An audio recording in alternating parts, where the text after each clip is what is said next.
कुछ दिन पहले दिल्ली में कांग्रेस हेडक्वार्टर्स का इनॉग्रेशन हुआ और वहां मैंने देश की स्थिति पर, देश की सिचुएशन पर भाषण दिया और वहां मैंने कहा कि कांग्रेस पार्टी ने देश की जनता के साथ मिलकर देश को यह संविधान दिया है और हमारा काम इस संविधान की रक्षा करने का है। हर कांग्रेस पार्टी के कार्यकर्ता का काम इस संविधान की रक्षा करने का है। मोहन भगवत जी कहते हैं कि जब ये कॉन्स्टिट्यूशन बना था तब हिंदुस्तान को आजादी नहीं मिली थी, हिंदुस्तान को उसके बाद आजादी मिली है। इसका मतलब मोहन भगवत खुलकर कह रहे हैं कि मैं संविधान को एक्सेप्ट नहीं करता हूं और मैं संविधान के खिलाफ हूं, क्योंकि अगर वो आजादी को मानने के लिए तैयार नहीं है तो इसका मतलब है कि वो संविधान को नहीं मानते हैं। और कोने कोने में बीजेपी आरएसएस के लोग संविधान को खत्म करने में लगे हैं, हिंदुस्तान की गरीब जनता को कुचलने में लगे हुए हैं। देश का पूरा धन 20-25 अरबपतियों के हाथ जा रहा है। बिहार को देश की लेबर फैक्ट्री बना दी है। आप मेहनत करते हो, आप काम करते हो, आप जीएसटी देते हो, आप अपना खून पसीना देते हो और पूरा का पूरा धन, पूरा का पूरा फायदा 20-25 अरबपतियों के हाथ नरेंद्र मोदी कर देता है। संविधान की रक्षा सिर्फ कांग्रेस पार्टी का कार्यकर्ता कर सकता है। और मैं आपको एक और बात बोलना चाहता हूं कि यह विचारधारा की लड़ाई है और दो विचारधाराओं के बीच में लड़ाई है, यह भूलिए मत।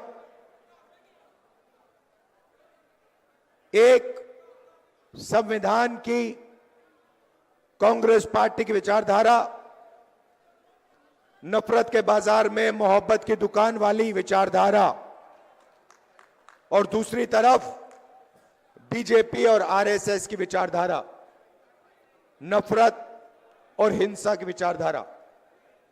इन दोनों के बीच में लड़ाई चल रही है और मैं आपको कह सकता हूं कि बीजेपी का मुकाबला विचारधारा से ही होगा, कांग्रेस पार्टी की विचारधारा से ही होगा, और बीजेपी का मुकाबला सिर्फ कांग्रेस पार्टी का कार्यकर्ता और उसकी विचारधारा कर सकती है।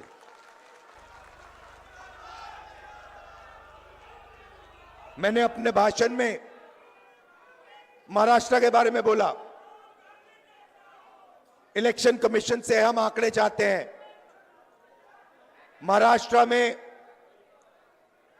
लोकसभा में और विधानसभा में 1 करोड़ वोटर का फर्क है। 1 करोड़ लोगों ने विधानसभा में वोट दिया और लोकसभा में वोट नहीं दिया था। हम जानना चाहते हैं कि इलेक्शन कमीशन से जानना चाहते हैं कौन लोग हैं, और हमने इलेक्शन कमीशन से कहा है कि आप हमें लोकसभा की महाराष्ट्र की वोटर लिस्ट दीजिए और विधानसभा की वोटर लिस्ट दीजिए, और इलेक्शन कमीशन हमें वोटर लिस्ट देने को तैयार नहीं है। यह देश के सामने सच्चाई है। अगला चुनाव बिहार में है और यहां पे यह क्रांतिकारी प्रदेश है। देश में जब भी बदलाव आता है यहां बिहार से आता है, आप लोग करवाते हो।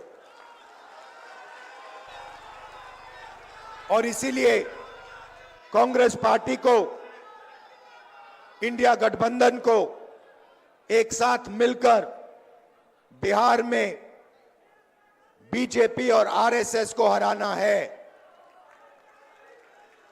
यह विचारधारा की लड़ाई है। आप सबको तैयार हो जाना चाहिए। आप बब्बर शेर हो कांग्रेस पार्टी के, बब्बर शेर हो, टाइगर हो। आप तैयार हो जाओ।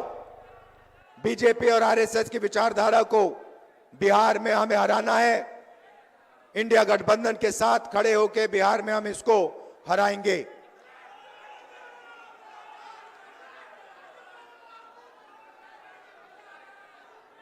आप सब, विचारधारा आपके खून में है, आपके डीएनए में है। आपको बताने की भी जरूरत नहीं है। आपने इतने प्यार से मेरा स्वागत किया। आप 24 घंटा कांग्रेस पार्टी की विचारधारा के लिए लड़ते हो। आप 24 घंटा आरएसएस बीजेपी के खिलाफ लड़ते हो और आप डरते नहीं हो। इसके लिए मैं आपको दिल से धन्यवाद करना चाहता हूं। बिहार पेपर लीक का सेंटर हो गया है। यहां पे पूरा शिक्षा का सिस्टम पूरा का पूरा बिक गया है। बिहार में युवाओं को रोजगार नहीं मिल सकता। बिहार में महंगाई बढ़ती जा रही है। गरीब लोग कुचले जा रहे हैं। इन लोगों के लिए कांग्रेस पार्टी को लड़ना है। किसानों के लिए, मजदूरों के लिए, गरीब लोगों के लिए, पिछड़ा वर्ग, दलित, इन लोगों के लिए लड़ना है। माइनॉरिटीज के लिए, सबके लिए लड़ना है।